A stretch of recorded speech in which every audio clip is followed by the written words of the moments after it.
সাম্প্রতিককালে কলকাতা মেট্রো একাধিক রুটে সম্প্রসারণ করছে। এরই মাঝে নয়া পদক্ষেপ করল কলকাতা মেট্রো রেল কর্পোরেশন, যা দেখে ঈর্ষান্বিত হতে পারে দিল্লি মেট্রো।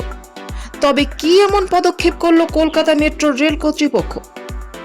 বিগত দিনে কলকাতা মেট্রো বাড়তি আয়ের জন্য পাবলিক অ্যানাউন্সমেন্ট সিস্টেমে বিভিন্ন বিজ্ঞাপন চালিয়ে থাকে।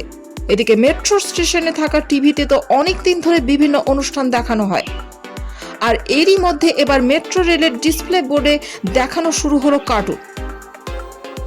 এক রিপোর্ট অনুযায়ী সম্প্রতি কলকাতা মেট্রোর ডিসপ্লে বোর্ডে দেখানো হচ্ছে টম অ্যান্ড জেরি কার্টুন। জানা গিয়েছে দক্ষিণেশ্বর থেকে কবি সুভাষ মেট্রো স্টেশন পর্যন্ত নর্থ সাউথ রুটের মেট্রোতে ডিজিটাল ডিসপ্লেতে দেখানো হচ্ছে এই টম অ্যান্ড জেরি কার্টুন। দাবি করা হচ্ছে ভারতের সব মেট্রোগুলির মধ্যে এই প্রথম এই ধরনের উদ্যোগ নেওয়া হয়েছে। ইতিমধ্যে মেট্রোর টম অ্যান্ড জেরি দেখানোর ভিডিওটা সোশ্যাল মিডিয়ায় ভাইরাল হয়েছে। সেই ভিডিওর ক্যাপশনে লেখা, ভ্রমণকারী সব বয়সের যাত্রীদের মনোরঞ্জনের স্বার্থে এই উদ্যোগ নেওয়া হয়েছে।